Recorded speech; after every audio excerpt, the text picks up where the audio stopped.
Приветствую, друзья! Для натовских наемников сегодня приходят очень печальные новости, потому что русская армия продвинулась в поселке Каменское. Там очень долго, собственно, шли бои, и можно заметить, что это, знаете, очень системное и суровое для натовских наемников продвижение, потому что это фактически открывает очень много возможностей русской армии для дальнейших атакующих действий в сторону города Запорожье. Однако далеко не только здесь есть у нашей армии продвижение, потому что, конечно, на других направлениях этого также хватает. И можно заметить, что уже даже режимники Зеленского признали, что уже бои идут вовсю в Днепропетровской области, и уже, знаете, как минимум один поселок Днепропетровской области русская армия уже контролирует, и это они вынуждены отмечать на своих картах, потому что глупо спорить с различными видеодоказательствами, которых сейчас в интернете русская армия предоставляет очень и очень много, с учетом нашего флага в поселках Днепропетровской области. По всей линии фронта русская армия продолжает методично охотиться за операторами натовских дронов. Это сейчас приоритетная цель. И, естественно, как только такие вот расчеты выявляют, то максимально делают так, чтобы эти расчеты там и остались.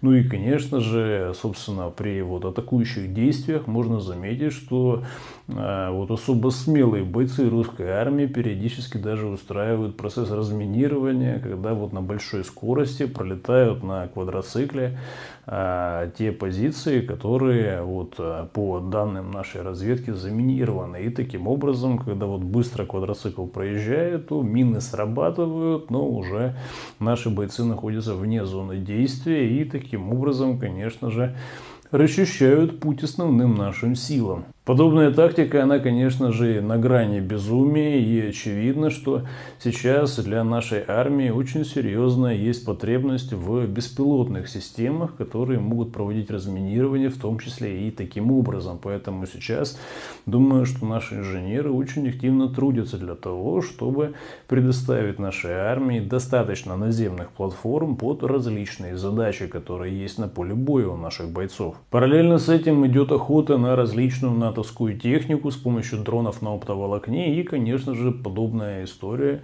имеет очень высокий результат. Ну и, конечно, параллельно с этим идет денацификация различных шведских наемников там и так далее. Вот очередной персонаж уедет в гробу к себе в европейские страны, ну и даже вот охотится за вот командирами натовских бригад. И вот очередного командира 110-й натовской бригады уничтожили, и по этому поводу уже есть некролог в социальных сетях. При этом различные аналитики уже публикуют, что за последний месяц русская армия очень и очень серьезно продвинулась и побила свои предыдущие рекорды по контролю за новыми территориями. И по этому поводу в США Трамп уже обозначил, что он очень внимательно следит за наступательными действиями русской армии.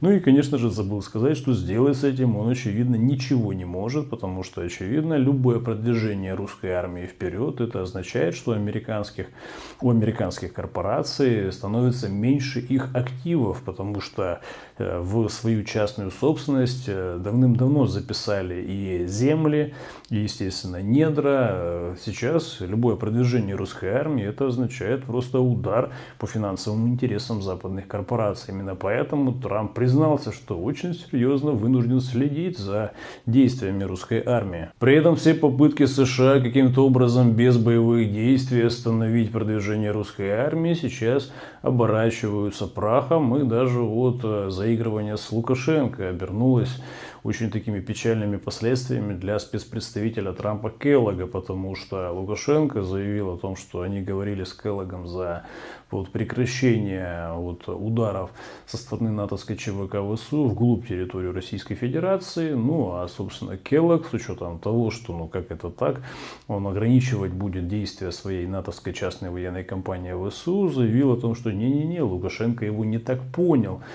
Келлог не то имел в виду, и, естественно, США не будут ограничивать действия своей натовской частной военной компании по ударам вглубь территории России. При этом нужно понимать, что удары по территории натовского недорейха Зеленского никто не отменил, и Трамп сколько не истерил в социальных сетях, ВКС РФ продолжает делать свое дело. А вот Пентагон вынужден сокращать поставки в натовскую ЧВК ВСУ различных ракет ПВО и высокоточного вооружения, потому что, очевидно, сейчас уже на военных базах США по миру очень серьезный дефицит с этим делом, и американцы вынуждены это признавать, особенно с учетом того, что защитить Израиль американцам так и не удалось. Ну а за 10-12 дней они израсходовали под 20-30% своих высокоточных ракет и ракет ПВО. И для, конечно же, Трампа это серьезная проблема. В Недорехе на этом фоне проходят достаточно забавные и комичные события, потому что там главный террорист и экстремист пан Буданов, который возглавляет Главное управление разведки Зеленского,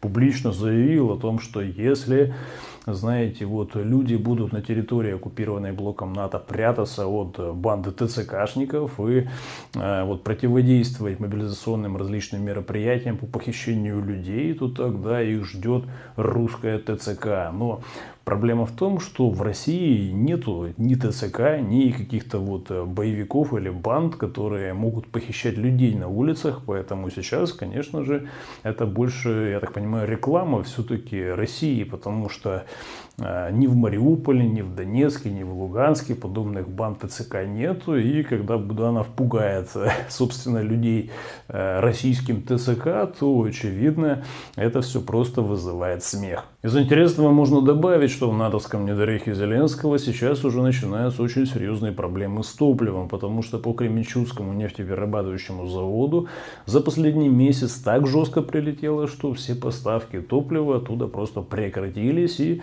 сейчас, очевидно, восстановительные работы там закончатся, мягко говоря, не скоро, а это означает, что, собственно, бензин и дизель нужно будет закупать все больше в Евросоюзе, а там, как мы знаем, цены на это топливо просто космические, и это, конечно же, будет стимулировать внутреннее пожирание с точки зрения экономики самого режима Зеленского, потому что дыра в бюджете будет увеличиваться, и фактически сейчас Зеленский вынужден будет просто просить своих западных хозяев, чтобы они бесплатно просто ему отгружали гораздо больше топлива, чем раньше. Тем временем российские инженеры активно разрабатывают различные противодронные системы и системы РЭП, и можно заметить, что различные экземпляры сейчас активно тестируются на поле боя. Ну и также есть, конечно, и не очень приятные моменты, потому что вчера потерпел крушение борт Су-34, экипаж успел катапультироваться, и это произошло благодаря технической неисправности, потому что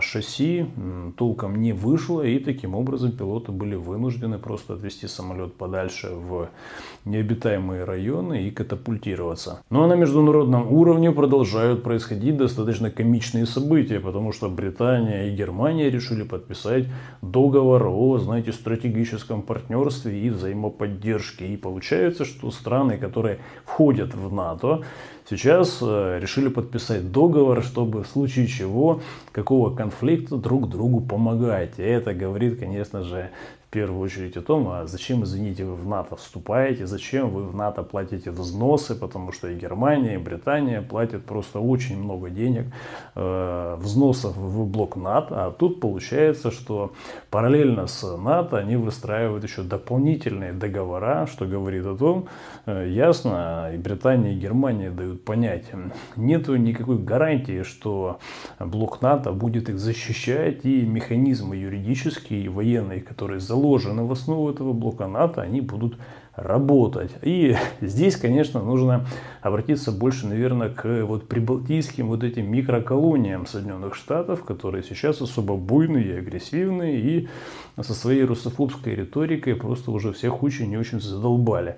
Здесь, я думаю, что этим всем колониям прибалтийским нужно присмотреться над тем, с чем сейчас занимаются Германия и Британия. Ну и, собственно, подумать над своим будущим в России. России. А вот в Российской Федерации тем временем идет полноценная борьба с преступностью, и уже задержали очередных представителей азербайджанской мафии и диаспоры. Оказывается, это очень переплетено, и очевидно, что без каких-то либо ограничений, даже если там бронированные там кубики супердорогие и так далее, всех этих персонажей сейчас уже привлекают к ответственности, и это, конечно же, не может не радовать, потому что азербайджанская мафия, судя по всему, очень активно простраивалась в России все эти годы, а сейчас с учетом специальной военной операции и с учетом активизации действий натовских разведок на территории Российской Федерации, в том числе и через диаспоры, мы видим, что сейчас идет просто очень активная работа по всем этим двойным агентам. Забавно то, что Алиев, глава Азербайджана, реагирует на подобного рода борьбу с криминалом в России, и реакция, она получается также достаточно идиотская, можно сказать, потому что фактически сейчас Алиев взял различных российских айтишников, которые поубегали в 2022 году с территории Российской Федерации, их силовики избили, этих айтишников, даже нескольких журналистов с радио «Спутник Азербайджан» также арестовали, также избили и продемонстрировали, что, мол, смотрите, мы можем избивать, русских, которые приехали в Азербайджан по своим делам или по работе. То есть очевидно, что эти все форматы противостояния Алиева с Российской Федерацией, естественно, закончатся очень-очень плохо. В первую очередь, конечно же, для Азербайджана. А в Соединенных Штатах Америки Трамп уже презентовал свою новую тюрьму Алькатрас с аллигаторами и уже даже объявил о том, что очень скоро она будет работать, буквально уже даже приехал туда с инспекцией и, знаете, воочию убедился, насколько там будет комфортно содержать около 5000 различных мигрантов. И это, конечно, говорит о том, что США просто очень жестко сейчас будут наводить порядки с миграционной политикой, потому что эта проблема, можно сказать, для Трампа в приоритете. Он много обещал по этому поводу, и сейчас в эти все тюрьмы будут загонять тысячи просто мигрантов. И этим, просто максимально тиражируя все эти процессы, Трамп думает, что он каким-то образом прекратит поток мигрантов из-за границы, потому что Латинская Америка, там очень много стран, которые США разграбили. Ну и, собственно, конечно, поток беженцев из этих разграбленных стран в США, он очень большой. Ну и вряд ли он, конечно, иссякнет, если Трамп будет демонстрировать публично, как он сделал тюрьму с аллигаторами. Конечно, лучше, чтобы кто-то Трампу из советников посоветовал, чтобы Соединенные Штаты перестали грабить Латинскую Америку, там и Африку, и тогда, собственно, поток мигрантов в США прекратится. Но это для международного олигархата неприемлемая история, а Трамп все-таки их представитель и четко действует в их парадигме. Ну и, конечно, это касается в первую очередь Израиля. И уже Трамп разразился тем, что, оказывается, Нетаньяху хочет мира. Да-да, именно берет, да и хочет. И забавно то, что как только наступает мир в Израиле, то израильские суды просто Нетаньяху туда уже садят за коррупцию, за грабежи и все остальное, то, что там он чудил на протяжении последних десятилетий. И таким образом, если наступит действительно мир, то Нетаньяху фактически вынуждены тогда будут посадить в тюрьму.